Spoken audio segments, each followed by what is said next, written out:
So I guess, like, again, going back to the question, because I'm still not hearing an answer, in my opinion. Okay. Is there a plan in place to where Vets Bridge goes down? We've got all these other bridges, traffic's getting dispersed. People are obviously going to be angry. Do you have a plan in place for that?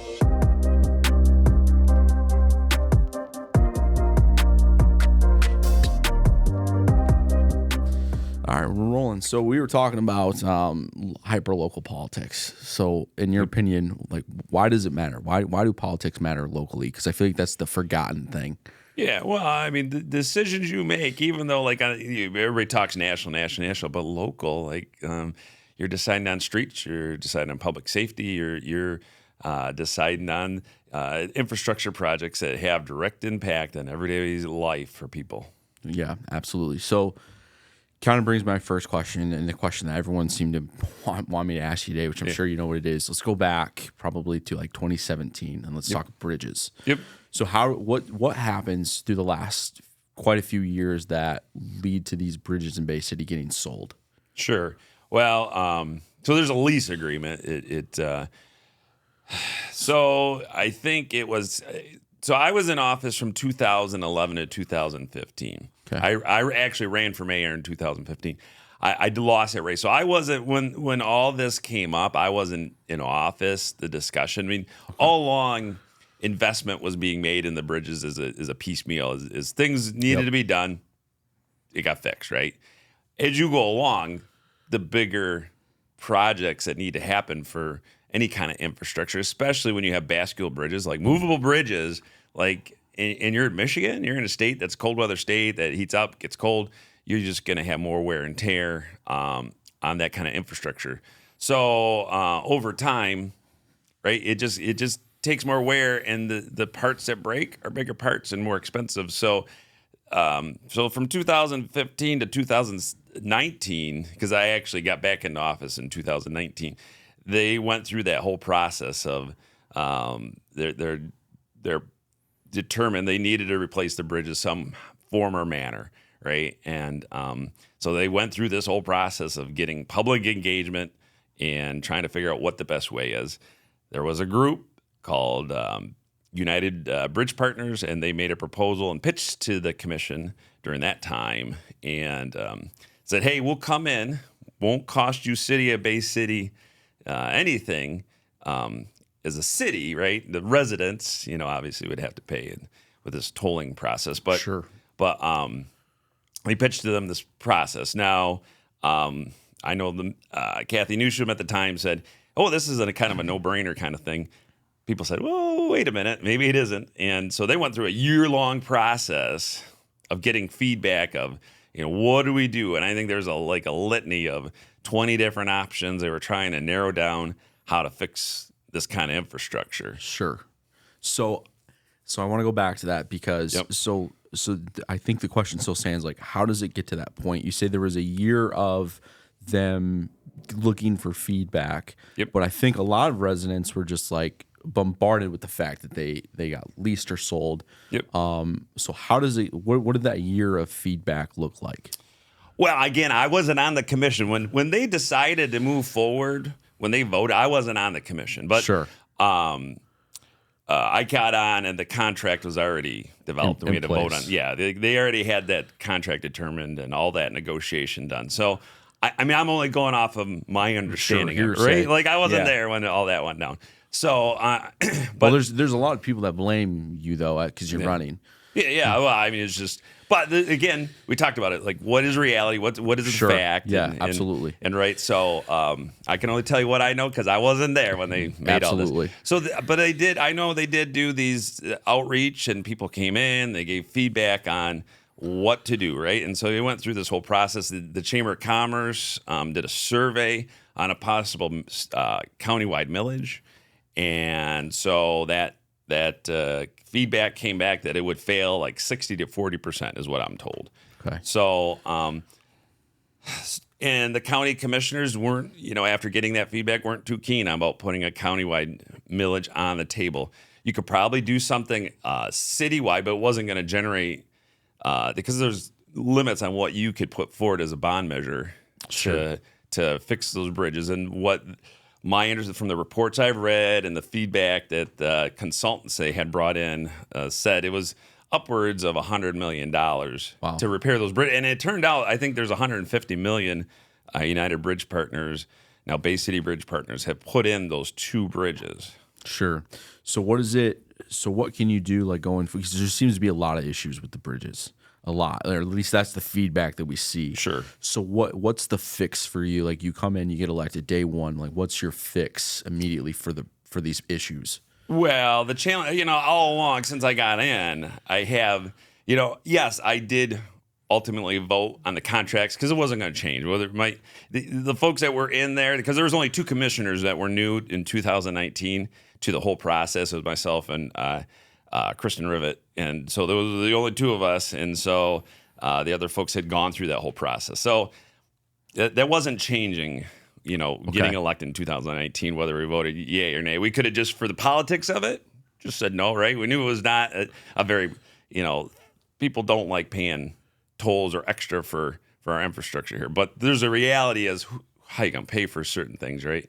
But how do you fix it from day one? Well, I think there's an evaluation happening right now on that agreement, right? Just to make sure that, because there has been problems, right, with that rollout. Yep. I've been critical all along of, and went on media, I went on TV, other things, calling them out for some, they kind of said, hey, we're the experts. We know what we're doing here. We're going to be great at this. And unfortunately, they have not. It's been kind of a rough rollout. Now, over the last several months, there's been some changes in their management, and it sounds like it's getting better, but definitely they had some bumps implementing. And my frustration was they sold that commission that they were the experts on doing this and setting up tolls, and they were going to make this happen in a smooth process. Sure. How long does that? So you said we're in a reevaluation period. How long does that lease last on these bridges? It's a 75-year lease. Okay. Wow. Yeah. So in a 2-year extension, I don't know why. There's lawyers, right? That was beyond most of the people all the people really, as face of this head on the commission. We had some pretty technical lawyers working to negotiate agreements, trying to get the best interest for the city and the residents of the city. Okay. Right? So this is a for-profit company, right, that's doing this? They're a for-profit company. Yep. Okay. They put their capital up, right? Just like you invest in buildings and property. Yep. They invest in infrastructure and try to get a payback on their capital, right? Just like you do in your business. So now is there a net tangible benefit to the city at some point that would they get some of that money back or anything like that? Well, the net tangible is, so we only have, people don't realize, I think, how much of their tax, when you pay property taxes, a certain percentage goes towards roads, right? So we had a presentation recently. So that's about $200,000 a year. Most of our other street funding and road money actually comes from Act 51 dollars, which are state designated dollars that are derived through the sales tax on gasoline, right? Sure. And so that equates to a couple million, $2 to $4 million, depending on the year. So most of our money came from outside sources. So that money gets now freed up instead of having to pay for the bridge maintenance directly. Now that can go into local streets and major streets and things like that. So that's the tangible benefit, because the reality is things like that kind of infrastructure, it comes down to who's going to pay for it. And if you did a bond measure went out and it passed, there's a good chance that millage amount that went on your tax bill every year was going to be a heck of a lot more than the $180 pass that you're going to have to pay. Sure. So I guess my question still remains the same, though, because there's obviously going to be a negotiation factor going into this. I know that you weren't a part of it. You made that clear. However, the question is, is there a point where they're making so much profit? There's got to be a break-even point for them, a certain year number. $100 million. I mean, I imagine it's deep into the future, but is there ever a point where they're like, hey, this is where our break-even point is. We're profitable in year 35. At year 40, we start to cut you guys a check back because we're making so much money. Because it feels like 75 years, we're giving a lot of, Granted, the return is we don't have to front the money for these repairs, sure, but you've got now residents paying for something and you've given something away that should belong to a city, in my opinion. that now makes a company money, right? Sure. So is there ever a point in there where like some of that comes back? Well, they contract with the city, so the city gets contracted for different services that we're plowing, the bridges, whatnot. Is there that kind of clause in the contract? Not that I'm aware of, per se. Okay. Gotcha. Okay. Because they got to maintain those bridges. Here's the reality. So year 50 years from now in the future, if that bridge needs replacing, it's in that agreement. They have to put a new bridge. They got to spend another $100 million, $200 million, whatever it costs to put it in. That bridge has got to be operational for that 75 years. Sure. So, I mean, the hope is what they're doing now lasts that long. I don't know. I can't say. But the agreement says they have to maintain those bridges in very good condition. So, like the day that they open officially on Independence, it needs to look like that for 75 years. Okay. So no matter what, our bridges are at least protected, is what you're saying, for the next 75 years. Like if something happens. So now what happens? I guess the big question is now we've got bigger problems outside of the city, right? Yep. We've got traffic jams because no one wants to use those bridges or they don't feel safe. Obviously there's been bridge scandals all over the United States. So what about the infrastructure of the other bridges? So what happens when, as we've seen, we're putting all this onto the Vets Bridge, and that we've got to shut that down for a month or two for repairs, and now you've got no bridges that can be used, or the bridge stays up one day. What happens then? Like what's the city's plan, or what's your plan at that point? Well, yeah, because the Lafayette Bridge, we got 3 years. Technically, there's a 30-month span because we don't know the exact date that Lafayette's going to be shut down to start the repairs. The earliest they can start is November 1st. And then I think beginning of December is when that's going to be down, sure. Right? So then you just have that, because those are 2 state bridges, a lot of people. And so correct. The state owns those, operates those. So as far as long-term maintenance planning, that's really the state. We'll have a new Lafayette in 3 years from now. Yes, I don't, as far as like say Vets goes down, we really are going to have only the 2 other bridges to utilize if something happens long term. I mean, it's really the city does not have the resources to say, hey, well, we're going to make it free. Right. So people just have to make the decision on their route and plan accordingly. Okay. So do you think that impacts at all like the local businesses? Because like I've talked to people that obviously I talk to a lot of investors and things like that in my job. So the main talking point here is Vet Bridge goes down. Now we're forced to use these pay bridges. Do you think that impacts businesses and the economy locally? Well, it could. Yeah, absolutely. Absolutely could. I mean, people plan their routes differently. And so if you plan on having that Vets Bridge traffic on either side of the river in order to help promote and drive your business, sure. I guess it just depends on your business model and what you have are operating. Okay. Do you think, so I guess like, again, going back to the question, because I'm still not hearing an answer in my opinion. Okay. Is there a plan in place to where Vets Bridge goes down, we've got all these other bridges, traffic's getting dispersed, people are obviously going to be angry. Do you have a plan in place for that? Well, I guess I don't know, because the plan is we have 2 other bridges, sure. and there's a choice that people have to make. If they don't want to use if the Vets Bridge is down, we have 2 other options, or they go around to Saginaw and through. Sure. So it's not like the plan is we have viable infrastructure in place that people can choose to use. If they choose not to use, that's a decision, right? That's a libertarian decision to make. I'm choosing not to use those bridges because I don't want to pay extra money. Sure. And I'll choose to go around the Saginaw, or I won't go to whatever. I mean, it's a personal choice you make. Yeah, absolutely. It's available. That's the plan, though, right? Like, yeah. So I don't, I hope that answers your question. Well, it's like Mike Tyson always said, everyone has a plan until they get punched in the face, right? And like that's my fear is we start losing bridges because obviously, I'm seeing traffic every day. Sure. And because it used to be, you could fly right through Euclid, but it hits 3:30 now, and there's just traffic backed up. It's hard to get onto the highways. It's hard to get onto the one-ways. And it just seems like the mass amounts of people are avoiding that, whether they have transponders, don't have transponders. people are avoiding them. Either they don't are. feel safe or whatever. So Well, and you got to remember that Independence is they're working on that. They're finalizing some things. So when Independence goes down for a length of time, it's been down a few weeks, right? They're doing the entry ways to the bridge there, and they're doing some straight, and there's some electrical stuff. So when that goes down, you definitely see that pick up then on vets.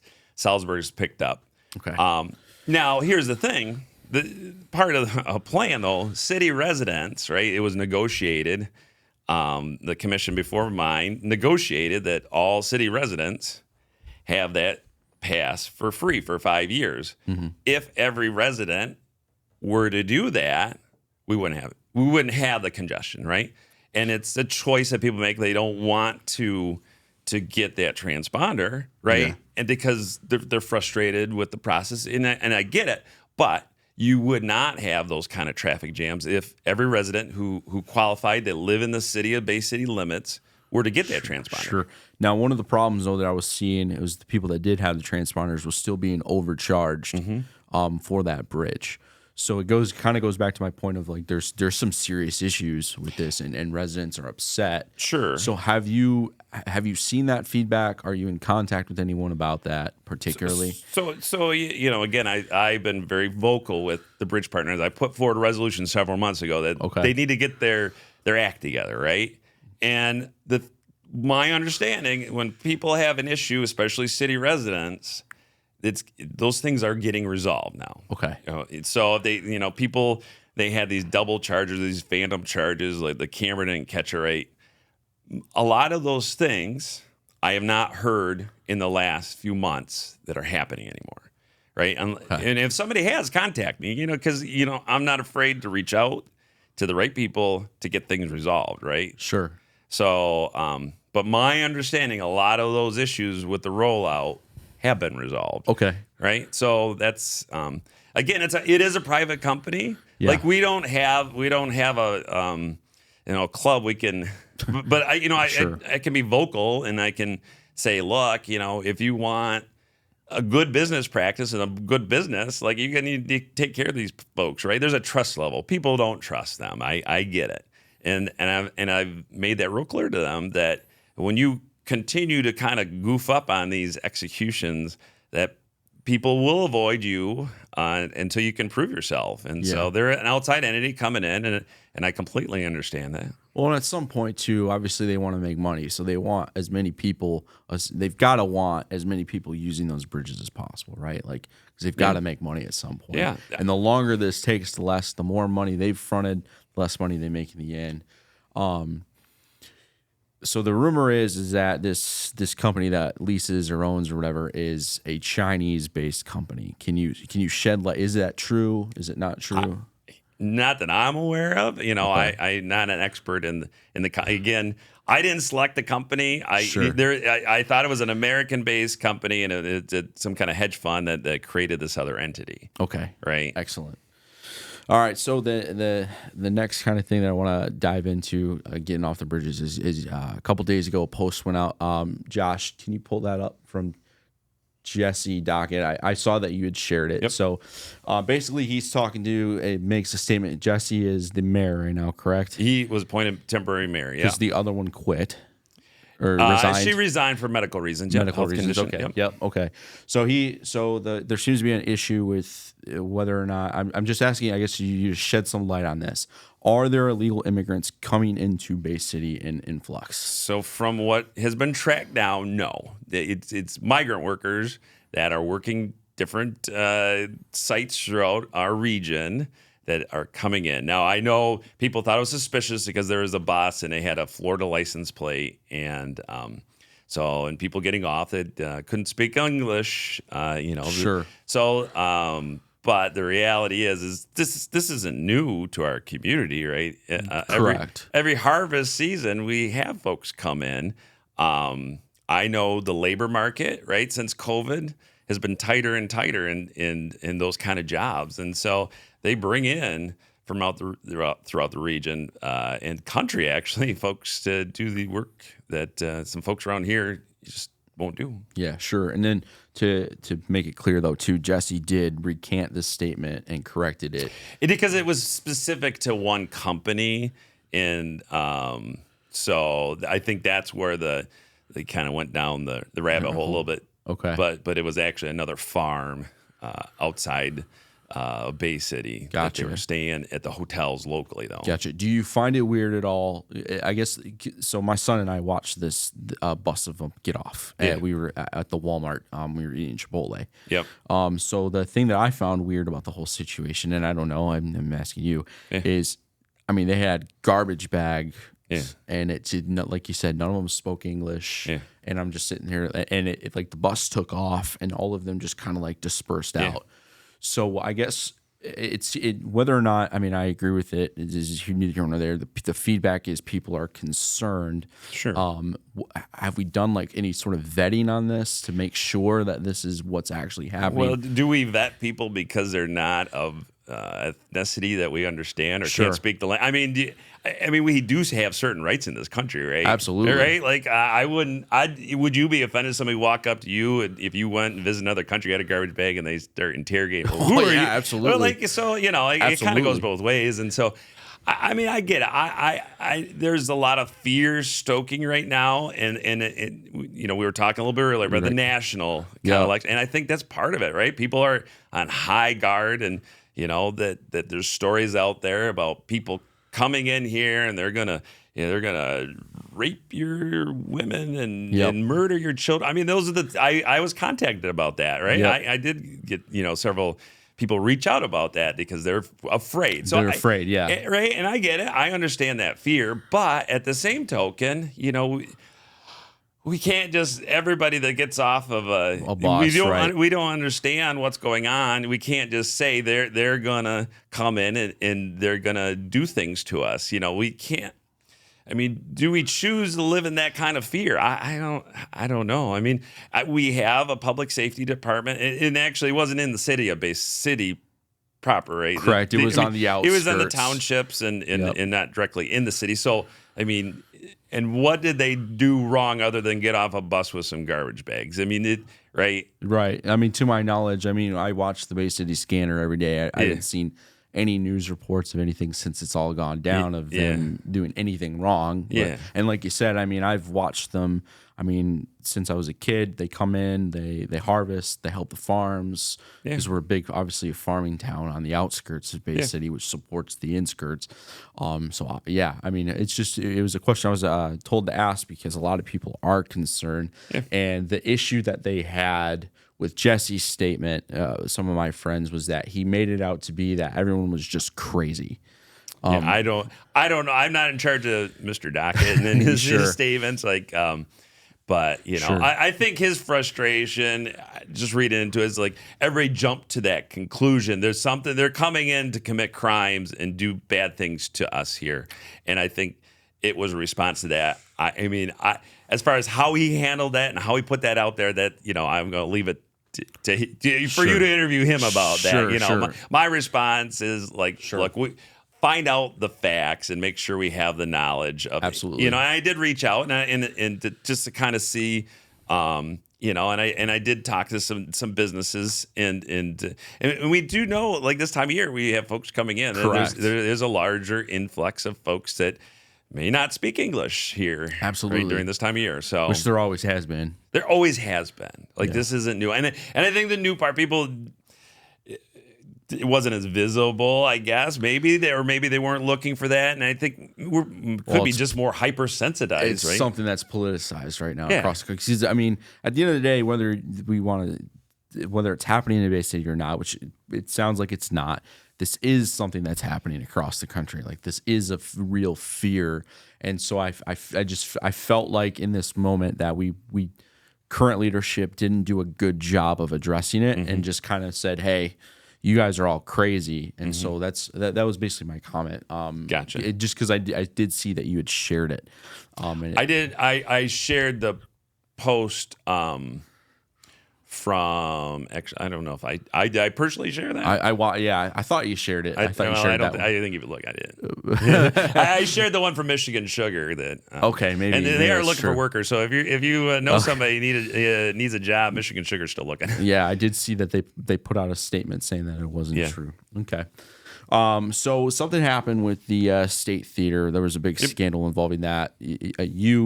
Someone told me that you had personally wrote the check from the commission, or no. So again, it's a matter of like the facts out there, right? So and when it all first kind of broke, there are privacy rules as far as lending and all that, right? Because the organization is a nonprofit organization that I volunteer my time for, right? Bay County Growth Alliance. Yep. And so that organization has funded projects like the Pier Marquette Depot, where our folks from the Bay Area Community Foundation reside. There's a Mill End Law. There's multiple projects, Dow Bay Area Family Wide, that the organization loaned money to. They got grant dollars, paid that money back. So this is kind of the project that the State Theater, they had an arrangement. And again, some of this goes pre me being in the city commission, was that they were managing the Winona Park and that kind of projects. And they had done a project that the State Theater managed and got monies to do the bathrooms and the pavilion, the notorious pavilion. But so they were doing projects for the city. The request came from Mr. Bachkalupo, representing the State Theater, to the Bay County Growth Alliance as the president of the board. So my responsibility is when somebody makes requests, you present those things to the board members. They evaluated that request. Mind you, this is before I was even back on the commission. This was like because I got elected in November 2019. So it was like in the summertime he approached us. So actually, I didn't even vote on the to approve it or not. The Growth Alliance chair is kind of like the mayor, and I've said this publicly, where you don't vote, but you have to carry out the actions of what's voted on. And so essentially, there was a loan request. The Growth Alliance folks, they determined it was a valid loan request. They wanted to fund that. It's a community. Great. I mean, people use that. If you go to Wednesdays in the park, in the band shell, it's a great thing. It's a community driver. It is absolutely. It absolutely is. And so, so the loan was given, and unfortunately, there was some things that happened.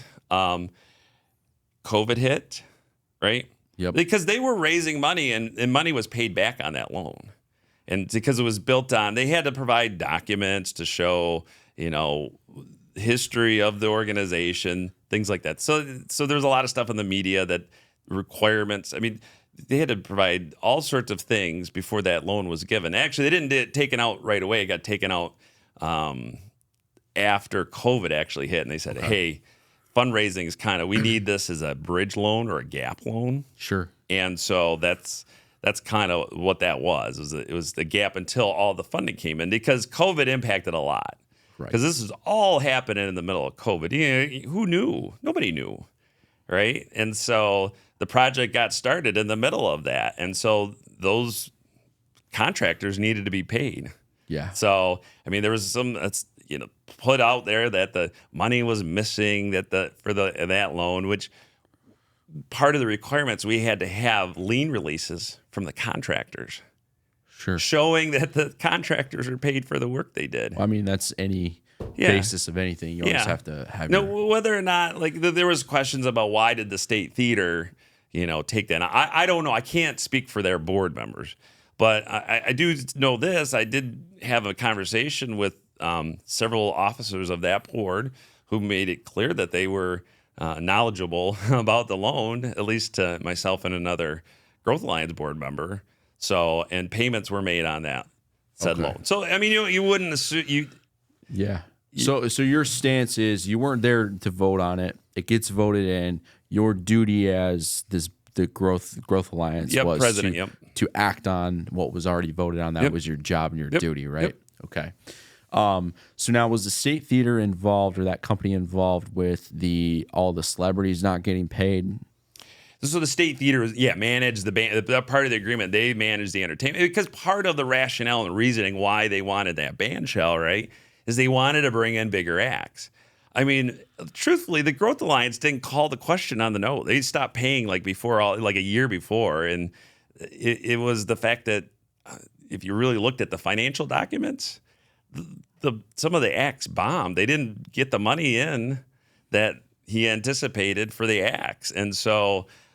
Because of that, it created a snowball effect on the whole thing. And then their board had decided to file for bankruptcy as a result of that. Got you. So how does that impact? I mean, this has to impact the local economy, right? Because we've had that happen. We had what happened this past summer with the other production company. Oh yeah, Ken Shelton. Yeah, Ken Shelton. So obviously now we've got a rhetoric that Bay City doesn't pay. Yeah, the hard part is because it's not Bay City, right? It's Right. It's not, the city doesn't coordinate events. We work and try to partner with promoters or groups that want to do that. So what do you do day one? Again, day one, I know there's gonna be a lot that you got to do. Yeah. But you go in there day one. Like, how do we change that rhetoric? Well, I think it's conversations with the folks that are putting on. If you talk to the fireworks festival that puts on big shows too, and have conversations with those folks. Earl Bovia does a great job, and all the folks there. What do we need to do? The folks bringing in talent. It's tough, right? It's because you're right. There is a reputational thing, but as a city, right? We're not going out and trying to bring talent in and put on concerts. It's other people and promoters. So it's a matter of having conversations with those folks to see what can be done. Because I'm not Chris Girard, mayor. Day one, I'm not calling up Madonna and say, "Hey, we're going to put on a concert." I mean, they're great. I love her to, even though people love to hate her here sometimes, but any big concert, it's the city's not going out and putting on those events. Sure. And I think a lot of people do understand that it wasn't the city's fault, but my point remains the same. It looks like City of Bay City doesn't pay its bills. Well, the promoters, I can't speak to what, the other, what Ken does or doesn't do, or the State Theater. Now, that being said, look, this year the DDA picked up on those Wednesdays in the park, and there was no problem, right? Sure. It was the big talent, right? I mean, look, we have X number of people here, and there's a reality that Chad Cunningham did a great job with all these shows throughout the years, right? But he's not booking those talent that requires $200,000 checks to come into town. Right. I mean, there's just a reality that we might have to think that our market, unfortunately, just doesn't have the ability to attract these big names. I think going forward, maybe we can build to that. You got to have sponsors. There's a whole bunch of things that go into planning a concert, right? And I think some people got overambitious on what they could do. As far as the city goes, I don't know. I mean, I'm just being blunt with you. I don't know as a city, other than work with the promoters and, talk to Jay Sanborn. He's bringing acts in, right? Yep. I mean, they're bringing pseudo Guns N' Roses in, right? But they know what sells and what, Bay City. You just got to know your Bay City market, and promoters, like, that's part of that's on them. Sure. Right. And I guess we could say no, like if somebody's bringing it, because ultimately the city grants authority to these groups that want to put on performances to utilize public space. Right. Sure. So we could say, oh, well, this is too ambitious. They want to bring in a big act. Well, no, I could say that. Sure.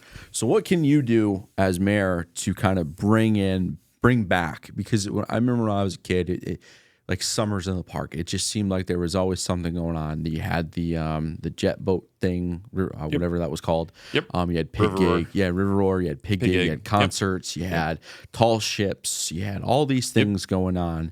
And it just seems like we don't get that anymore. Well, here's the reality. We need people to step up. So a lot of the people that were leading the charge on that, they kind of got burnt out, and we had nobody backfill. So the key is going to be engagement and talk to people that want to step in, right? And that's, I mean, Tall Ships, I know people were disappointed when the Tall Ships Festival announced that they weren't coming back this next year. Great event, brought in lots of visitors from outside of our community and showcased the city. The key organizer, she kind of left the community. Sure. And they've struggled to find somebody to fill in there, and they just made that determination that they're just not in a position to be able to host it without that person in place. Now, granted, I think there could be some conversations to see how we can do that. I mean, there are people out there that want to step in. How do we make those matches? I'm fortunate to do have a long history here and a lot of community connections to draw on to have those conversations. I think it's having some conversations with people who are here that want to help. Maybe there's some folks that haven't been asked before to kind of cultivate and start those conversations, because I do agree we were kind of festival city, right? Growing up, pig gig, all that, that's being tried at the Rib Fest now. People are trying to kind of step in and fill some of those gaps. Sure. The fishing tournaments, I mean, huge. To be able to draw on our waters supply here, and I think that's going to be a huge thing. You're going to see more of that. I think there's 4 tournaments this year, and all these teams from around the country are coming in to fish our waters and to experience Bay City, and it brings a lot of resources. Multiple millions of dollars in our community. So I give big kudos to Commissioner Ed Clements and the folks in Midland Street there and around the community. Sure. Because there are people trying to work on some of those things. It may be reshaped, like Cool City Car Show, right? Many years it was downtown Bay City. They shifted it this year to Midland Street, and the group there took it over. So things may just have to shift or be rethought of. Fireworks still goes on. I've always wanted a lumberjack festival, right? They tried to pull one off several years ago, and they did a lumberjill festival, I think, in Auburn. But okay. But I'd love to see a lumberjack festival. Go back to our history and what kind of fun thing. But we have to have people that want to jump in and plan, because these things, they don't happen overnight, and you got to have people committed. To put them on, right? I know that when the Ken Shelton thing happened, because I got friends with a lot of money. Yeah. And when the Ken Shelton thing happened, I put something out as a joke, and I was like, what if we did an Our Home and Co. real estate event? Yeah. And I got contacted. I couldn't believe it was like 100 messages of like, you should do it. You should do it. So I was like, all right, well, let me look into it. Yeah. I know that the insurance crushes you. Yeah. Like the staffing, because you have to have a certain amount of police. You have to have a certain amount of ambulances at the ready. You've got a front. It's like $100,000 a front. There's so many fees, and the entertainment, right? They want to deposit before you can say you're booking them. And I mean, there's a lot of expense, and then you come to the day of the show, and there's like a whole storm wipes you out, and you can get insurance, right, for rain out. Yeah. But then it's got to be over so many inches, and if it doesn't, then you still it is a big risk. I think that's part of the problem, right? People. Yeah, it's a risk. It's the people I had talked to, my friends and stuff like that, they wouldn't do it because of the risk factor. But again, it was the rhetoric of, well, you guys don't pay your bills, so why would you do it? And I can sit there and argue till my face is blue, but it just it didn't happen. So shifting gears a little bit. Yep. So as mayor, what can you do to bring in? There's seem to be 2 issues in Bay City that a certain side of the aisle wanted me to ask, which was jobs. Yep. Bringing more jobs into Bay City. What can you do for that? And then affordable housing. Yep. So do you have a plan for either of those? So jobs, small business is the real creator of small jobs in our country and in our community, right? I sit on the as a vice president of Bay Future Board, and so to continue to invest in folks that are going out there connecting with business. I just happened to tour Vantage Plastics. It's not directly in Bay City proper, but like people that are working there, like there's going to be a percentage that live in city proper, right? So there's a direct benefit, and our good partners in Bangor Township and Glen Rowley there.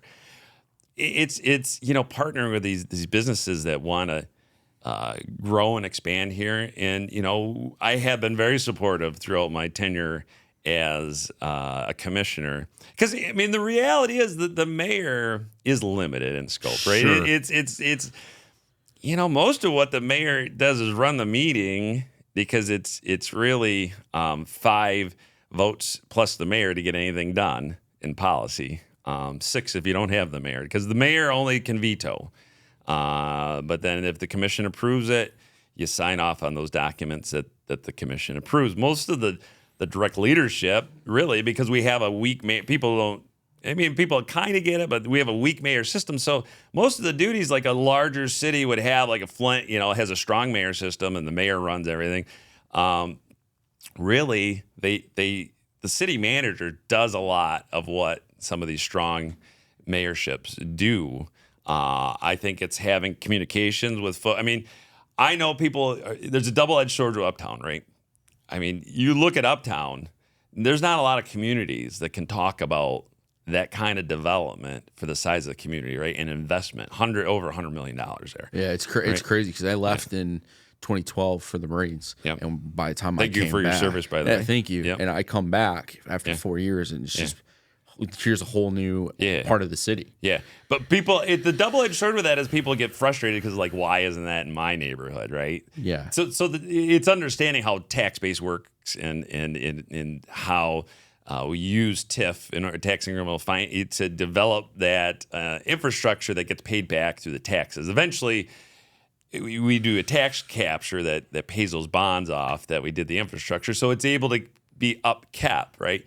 You go into this local neighborhoods, unfortunately, you don't have that same kind of tax capture, the amount to pay for the streets the way you do in Uptown. And it's not like this commission spends like all their time. Like, I've had 2 votes since being back on the commission about Uptown. It just it runs itself, because that's how these new developments work. But you can see, they got a national chain in, right? We didn't have like a Starbucks. Well, now there's a Starbucks. There's 2 Starbucks in the community, and now they're going to have a Pita Way. Yep. And there's other businesses, restaurants in there, CMURC, which is, I believe in these. We have the great tools and assets in the community colleges, right, about businesses that I was very heavily involved and worked with the folks at CMURC, the Research Corporation, and helping manufacturing businesses.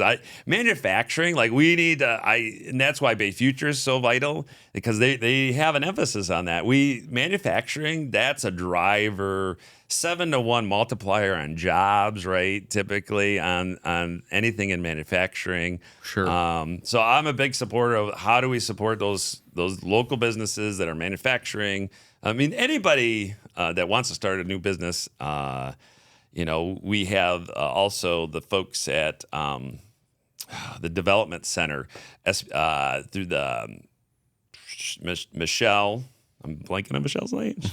But anyways, they're connected right in the office there, Bay Future, and so they can help businesses start up, right? Sure. So I'm all about helping small businesses start up.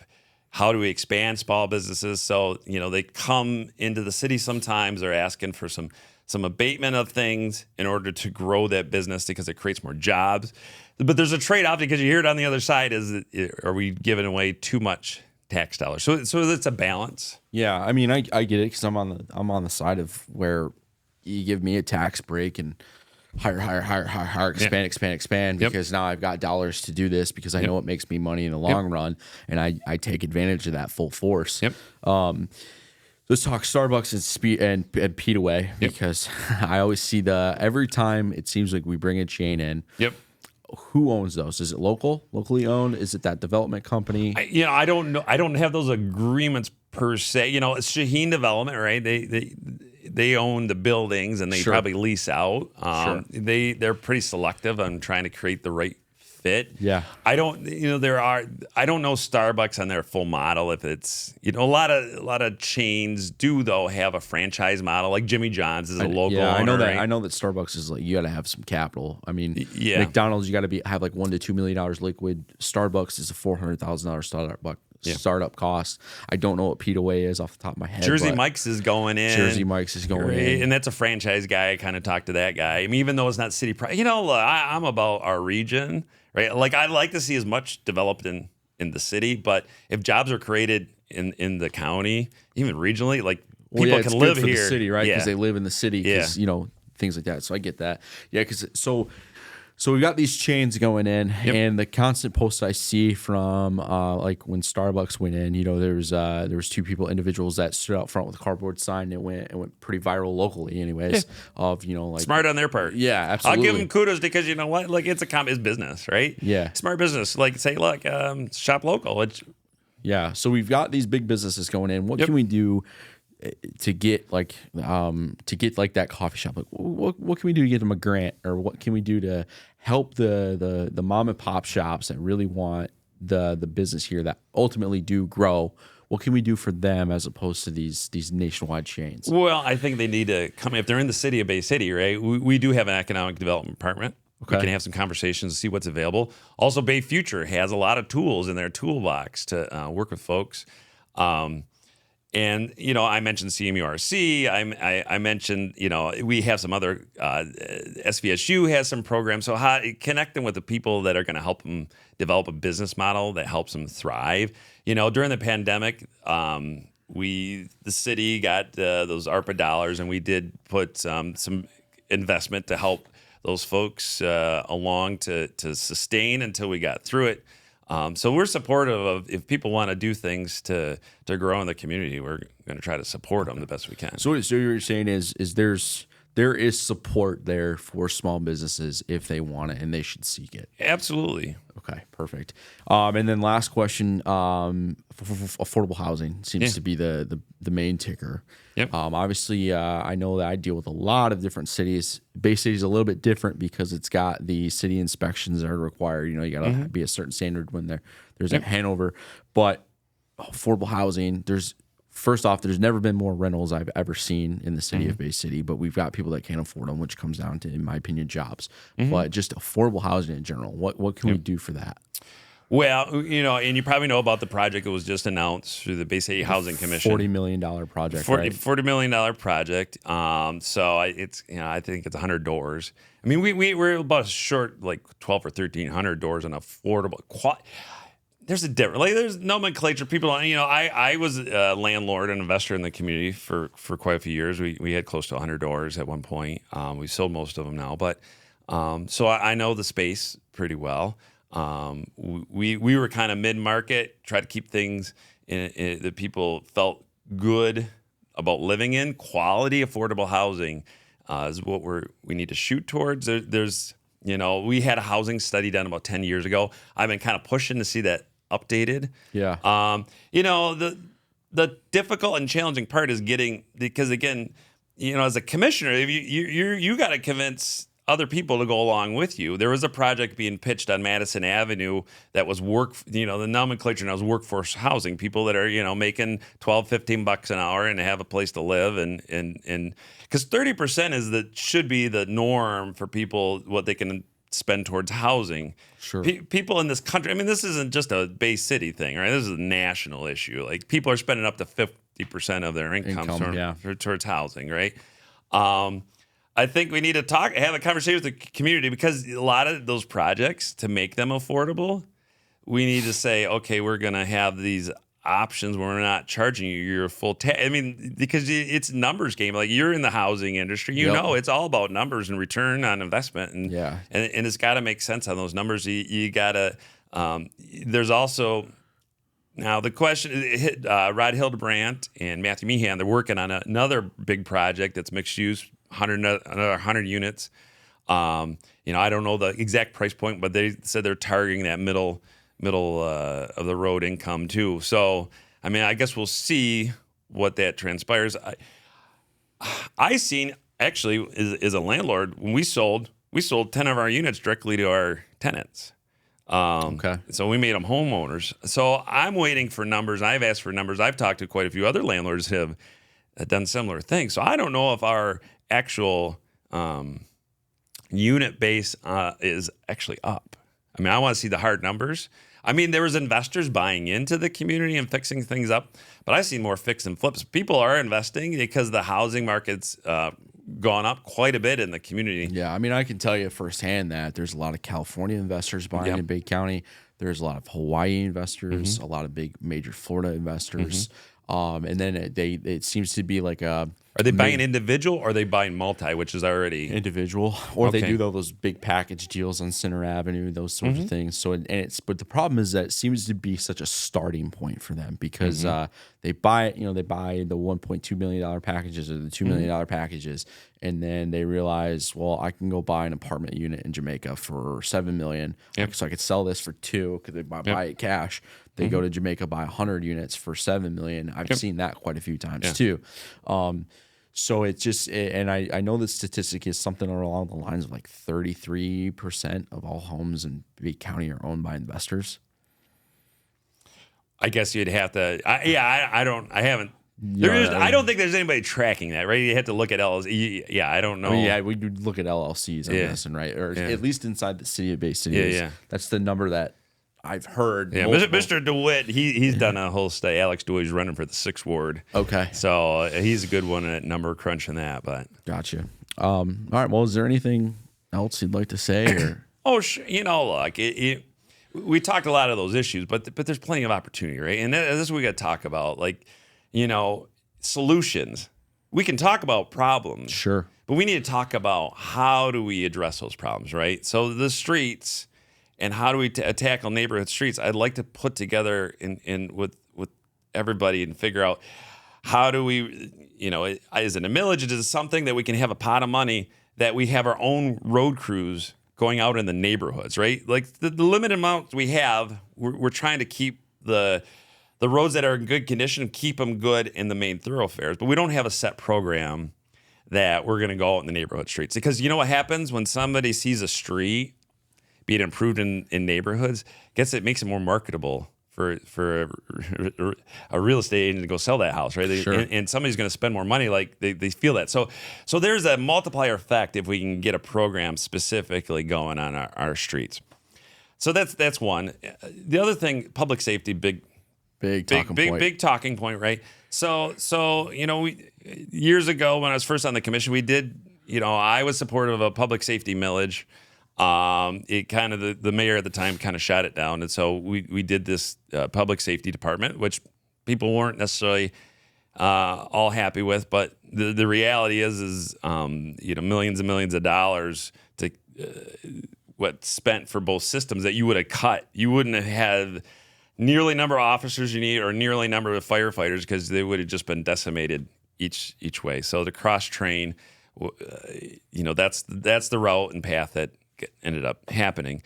But we need to take care of some of our infrastructure with the buildings, right? I'm supportive of, we probably should bond out and fix the ones, make sure that we have it covered properly because people are talking about the bridges, right? And then how people get access. So I'm supportive of finding a plan. We need to come up with a solution that people feel safe, and they should feel safe in their community, right? So we need to come up with a solution for that. And the final thing, we talked about a lot of these things, mental health is impacted, right, because of us going through COVID.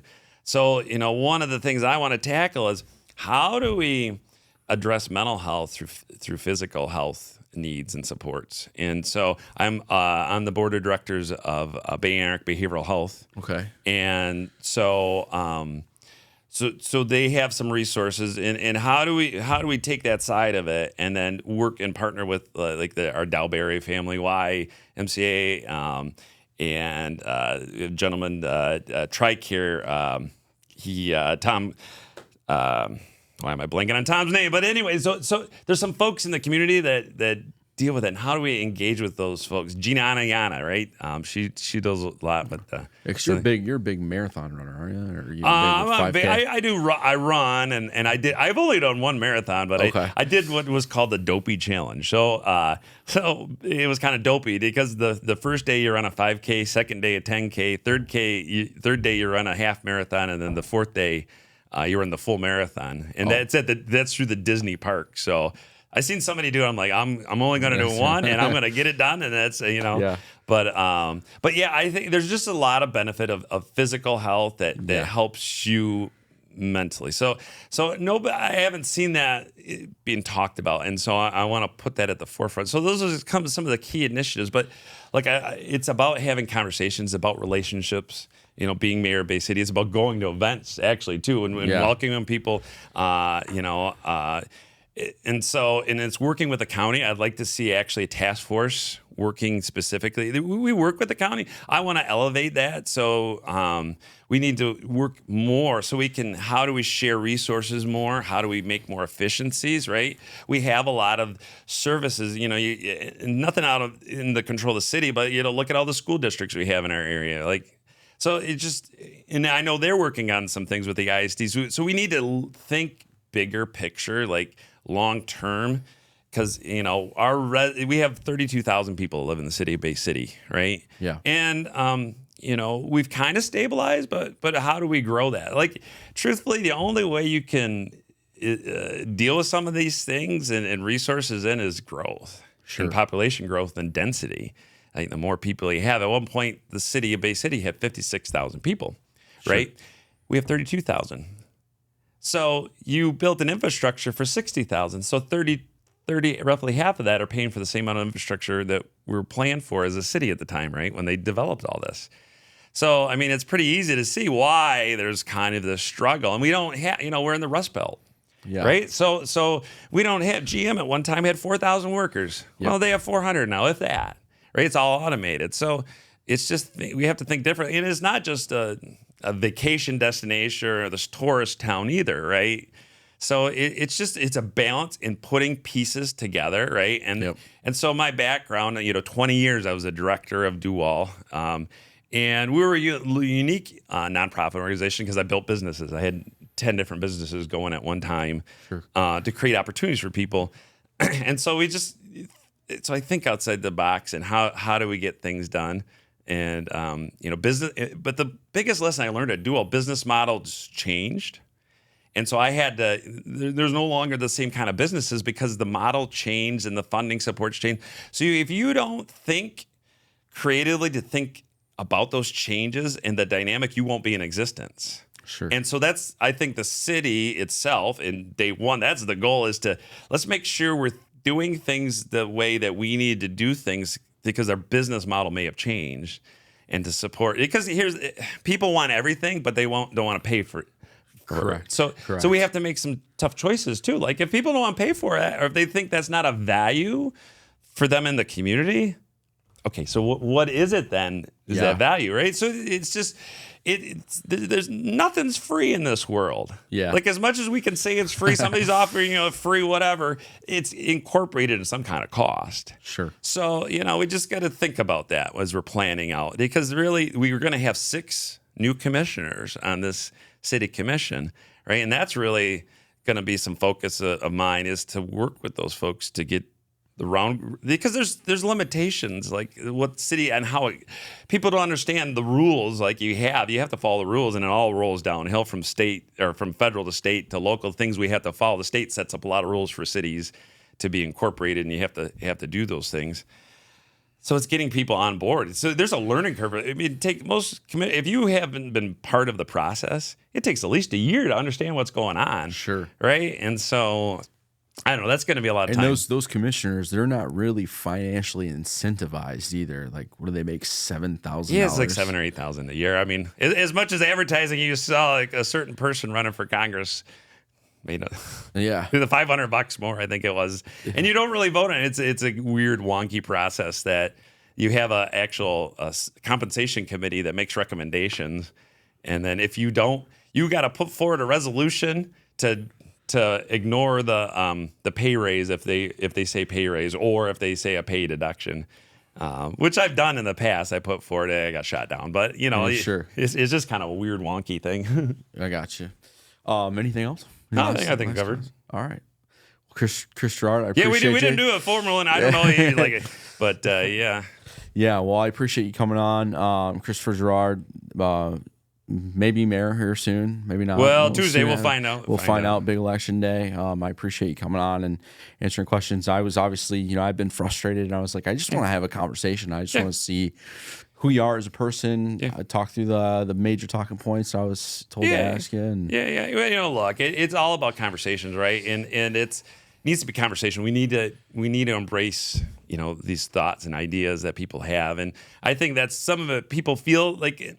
Sometimes people feel they can't approach you because you're in this election. Like some people don't. Like they don't worry about that, but some people do. And look, just reach out. I mean, that's part, I think, of somewhat. Sure. People don't. They feel intimidated, or they're not going to listen. Like I feel the commission's a pretty responsive group. Like they were gonna, if they wanted the bridge deal, like they were gonna vote on it, and then the people said, well, wait a minute, and they took like a full year. I mean, ultimately, they still wanted that, but they stop and they do listen, and I'll give you an example. I don't know where we're at with time. Well, we went way over, but yeah, we're good. But there was a project going on 22nd Street, and it was going to eliminate some parking for a business with this project, and we said it needed to change. So there's just responsiveness. It doesn't always happen that way, but. I mean, I know there's some communities I see that they're just like the commission, screw you. But truthfully, the commission, the mayors, it's about the people. Like that's why I'm doing it. Yeah. I can only speak for myself. Sure. My wife and I have been in the community for quite a while. Born at Mercy Hospital. And there's a couple stints we lived a little bit out of town. I lived in Hastings a little bit, but when I came back, I was devoted to the community.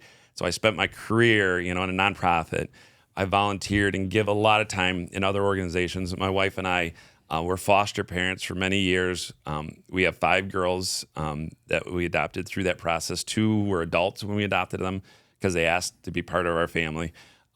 Through that process, we have 11 grandchildren, and there's a 12th one coming.